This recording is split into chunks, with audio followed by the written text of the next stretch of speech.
Why does Google search suck now? In recent years, many have been complaining about the degrading quality of Google search, with many saying it does not find what they want, even when they are being specific, and use certain keywords. Google search is not what it once was, and we shall soon uncover their dirty secrets that have been kept hidden from the general public. But first, why did Google become dominant, and how was it so good in years past? In 1998, Google was formed and founded by Larry Page and Sergey Brin, and the goal was to provide a search engine that was better than what the competition had to offer. Yahoo, AltaVista, Ask Jeeves, etc., are just some of the many other popular search engines around during the pre-Google days, and when Google came out, initially, nobody thought that it could have been or would have been better than the other famous search engines back in the day, and there's a rather interesting rabbit hole that this leads to. This is known as enshittification. I will say that again. Enshittification, strange word isn't it? Anyway, enshittification is when a company is initially good to its users, but after some time, things go to shit. The company starts abusing its consumers, which eventually escalates to abusing corporate users, and that damages Google's business model, and then after they abuse the user base some more, they will eventually rot themselves out of existence. So basically, enshittification is where a company gets you hooked into their great product, and what started out as a great product will eventually turn into a money-making magnet, with plenty of pockets to empty, and then, if the company is lucky, they won't file for bankruptcy or lose out on money. But in most cases, after so long, people start to get sick of being treated like shit. So if we're talking about Google search, people will eventually get fed up with not being able to find the thing they are looking for, and that will lead them to try alternative search engines. But Google is planning on integrating artificial intelligence into its search engine at some point in the near future, though this won't come without strings attached, and this poses a threat to human autonomy and freedom to freely access information. Watch my video on how Google's artificial intelligence search model threatens human autonomy and freedom. A link will be provided in the description below. Anyway, what's more nerve-wracking is that Google is not able to provide organic, quality search results, the very thing that used to set it apart from the competition. But Google has some dirty tricks up its sleeves that it uses to maintain the dominance it has. Google is the default search engine in many places, including the Firefox web browser, and Apple's iOS and macOS devices also use Google, as Google pays Apple to be the default search engine on Apple devices, and obviously, it is the default search engine on Chrome OS and Android devices. Secondly, Google is an advertiser carrier. It pushes non-organic results in the form of sponsored search results, which are ads shown by other sources, and the reason you see so many ads at the top of Google search is because Google gets paid to have those ads at the top, and Google loves making money. So how could you refuse a deal with the devil? It's so funny that the motto of Google, "Don't be evil," is something that Google really cannot do, because we're the product with Google, hence all the sponsored search results and pages flooded with ads. But with all these ads, Google quietly hides the fact that there are ads. Instead, you're likely going to think that what you see is organic. Now, Google does let you know if the search results contain ads, or are sponsored, but that does not change the fact that Google prioritizes ad-filled search results and sponsored search results, which is why the quality of Google search, at best, is nothing but a huge letdown, and at worst, is this money-making bastard that hogs and sells your data to companies you know cannot be trusted. So if Google cannot find what you want, why are you still using it? To better emphasize my example of non-organic searches, I am going to do a Google search for a coffee maker. I don't drink coffee, but I need something to perform a test on. So let's say you're buying a coffee maker, and you want to find the best coffee maker for an affordable price. You head to Google search, and type in, coffee maker, only to find a bunch of ads to be prioritized at the top of Google search, which means that, for the first section of Google search, all you see are ads, and more fucking ads. But with a bit of scrolling, aha, we finally get what we can call search results, organic websites showing up that have not paid Google to show up at the top of Google search. Wonderful, isn't it?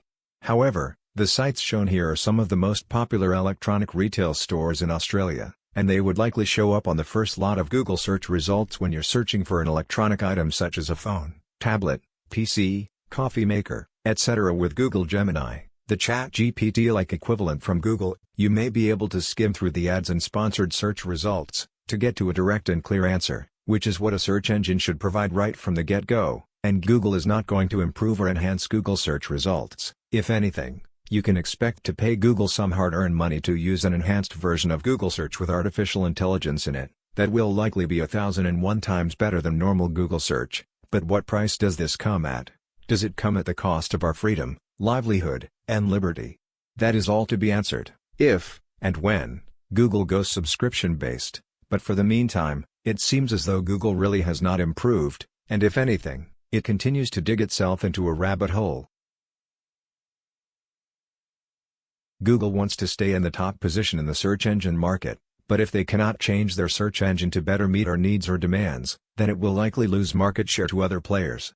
It really shocks me that Google prioritizes non-organic searches over organic and quality results. What was once the best search engine is now probably one of the worst. It's such a shame that many things that start out good, end up going in an unpleasant direction, with no return in sight, and Google is at the point of beyond no return. So don't have high hopes that Google will bring back advanced search, or prioritize quality search results. If anything, you can expect more of the same, pages flooded with ads, and sponsored search results, and this will continue to degrade Google search's quality, and there are some things that could hurt Google's market share, and threaten their existence.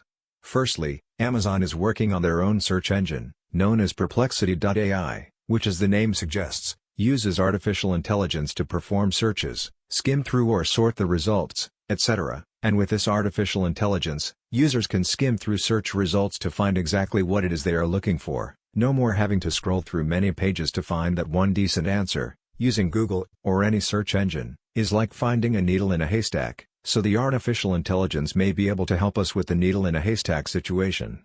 Apple is also inventing and working on their own search engine, which could cause Google to lose up to 30% of its market share, because if Apple backs out of Google's deal to be the default search engine on Apple devices, it will likely impact Google's revenue quite heavily, and they could lose up to a quarter of all of their users, but Google would still remain dominant, at over 70% market share, or at least that's what I am predicting, but it's possible that it could take many years before Apple and Amazon have any significant market share with their new search engines, not to mention that Perplexity would likely come at a cost, although it's possible that Amazon will offer a free variant, albeit with some reduced features and capabilities. Secondly, Microsoft and OpenAI are enjoying a big cash rake with the likes of ChatGPT and Microsoft Copilot. Both of these generative artificial intelligence chatbots can be used to find, create, and do amazing things. For instance, these chatbots can help you plan a diet, holiday, etc. They can work out complex problems that we cannot solve, and it can make life easier when it comes to finding stuff on the internet. So in a sense, chatbots might replace search engines and make them somewhat redundant, which again, might impact Google's market share and profits, but as of right now, the artificial intelligence has yet to put a dent in Google's market share.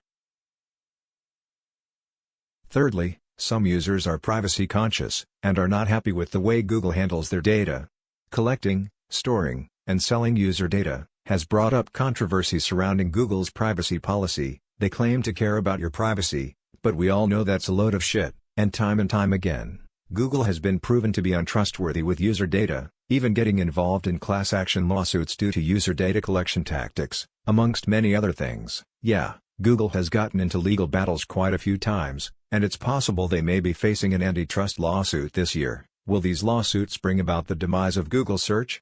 Not likely, but one thing is for certain and always will be, we cannot trust these companies to protect and serve us, Google especially, because big tech loves hogging user data like it's going out of fashion, and the fascist motives of governments across the world influence these companies to take away more of our freedom, autonomy, liberty, etc., which ends up resulting in a surveillance state that is complete and total control of the population. Once Google goes artificial intelligence all the way, there's a serious threat that many have not even mentioned, and that is that Google's AI model takes away our online freedom, autonomy, and liberty to search as we please, because the queries will be handled by Google's AI model, and whatever data that model is trained on, it may censor certain things, or refuse to talk about them. Even if the query does not contain any bad words or text, it might be something as simple as asking Gemini about a war, or a conflict, and it could mistaken you for a terrorist, or some crazy person, which is bad, because this increases the likelihood that you will become a target to your local law enforcement, because now, they perceive you as a threat, potentially forcing them to take action out against you. And if Google's AI will red flag you for doing simple research, does that not signify the dangers presented by this model? Maybe I am getting overly paranoid, but suspicion tells me that this is indeed the reality of Google Search's future, an Orwellian-styled search engine run by fascist dictators that control the content you see on your screens. They take away any content that has the slightest hint of truth or freedom, but they will shove lies and ads down your throat, non-stop, and then, they will flag you as a terrorist, freedom fighter, or give you some bullshit label to make an example out of you, and say, look, this is what our power allows us to do. Do not mess with the almighty Google, or you're gonna regret it. And the worst part about this is that, you are not a terrorist. Google foully alerted the police that you are a danger to society, when in reality, Google poses a far greater danger to your life than any criminal ever could. How horrific is that, to know that, those closest to you are the ones that are most likely to hurt you.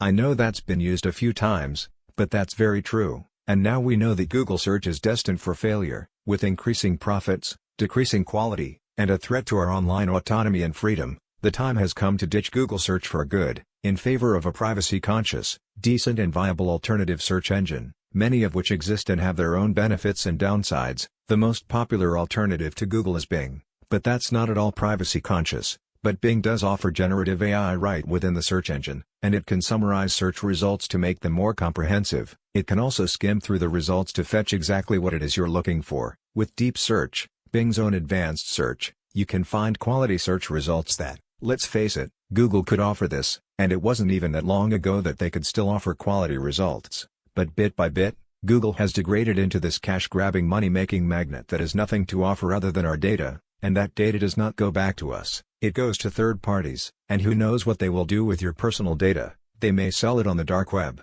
they may give it to scammers and hackers. All sorts of shit can happen when your data ends up in the wrong hands. If Bing does not seem like a decent alternative, or you hate Microsoft and don't want to support them, then you can try one of the many other privacy-conscious search engines, including DuckDuckGo, StartPage, and a newbie I came across recently, Kagi. Kagi is a subscription-based search engine, with a free version available, that aims to provide better search results than Google, and despite coming at a cost, as shown by Leo Notenboom, from AskLeo.com, Kagi can fetch and provide better search results than both Google and Bing, and it's completely free of any ads or sponsored search results, something that may appeal to privacy-conscious users. But the biggest downside to Kagi.com is, of course, the fact that it is a subscription-based model. But for the surprisingly good search results it seems to offer, I could argue that Kagi is worth every penny, especially considering that it can provide better search results than Google, and Kagi gives you 100 free searches. With plans as cheap as $5 a month, you can finally get the quality search results that you're looking for. So if DuckDuckGo and all the other search engines don't cut it for you, definitely consider using Kagi, and you may never have to pay for it. If you are going to use Kagi all the time, however, it's probably worth paying for it, especially if you want to perform more searches and get more features. But honestly, the free version is a great way to introduce yourself to this quality search engine. I think Kagi should be the new Google, but we all know that's never going to happen. So, is Google search crap?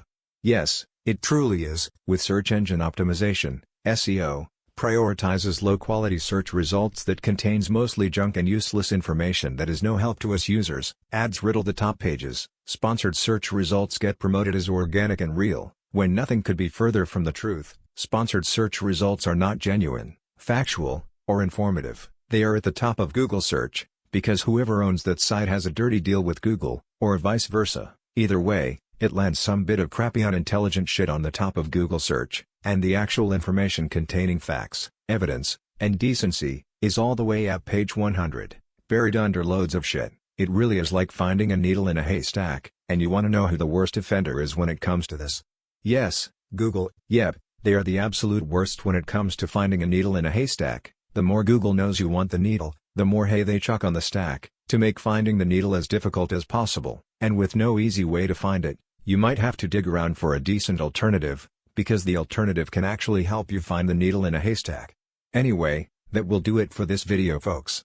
I hope this helps you understand why Google search is degrading in terms of quality, and you have to come to accept that Google is not going to prioritize quality search results. It is an ad revenue maker. Google's main concern is profit, and when profit prioritizes quality search, I think we can safely say that all bets are off with Google. So why not give Kagi a go? This serious butt kicker will kick Google's ass so hard Google will regret getting in Kagi's way. But that's Google's fault for not offering quality search results, when they have had plenty of time to clean up their actions and become a better company. But it's too late for Google to change now. All you can hope for is that an alternative search engine will provide what you want, and not sell your data.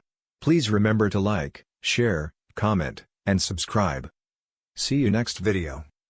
Bye for now. I'm going to search for coffee makers because I think I'm in the market. So here are some search results, except these are not search results. In fact, there is not a search result to be found on this page. If you look carefully over on the left-hand side, you can see that it says sponsored.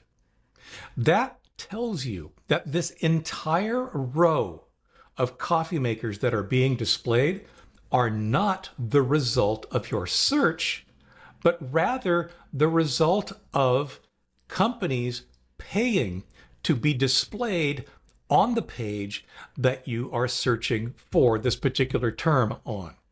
So for example, maybe Keurig, I don't know the others, but these companies are coming in and saying, hey, I will pay you, I don't know, a nickel, say, every time you display my coffee maker on a search related to coffee makers. And of course, they set up a whole list of keywords that they try to make themselves appear for. And appearing at the top of the search results, like they are here, is something that you can pay for. In other words, yes, you can buy the first position in Google search results. And that's what these companies have apparently done. In fact, if I scroll down, you'll see that there's even more, and it's unclear to me whether or not these are ads or not. My guess is they probably are. My guess is that this sponsored may apply not just to this first row, but also to the second. But I'm not sure. These could be legitimate search results. We just don't know. If we scroll down a little further, of course, we get people also ask, and then finally, after scrolling down basically a couple of pages, we get what we would really consider to be traditional search results targeting the term that we've been searching for. Google has been termed these days as an ad delivery company that happens to occasionally show search results. And that's really unfortunate because I think it misleads a lot of people. What they're clicking on are not what the results of an actual search are, but rather they're clicking on what advertisers have purchased to put in that position.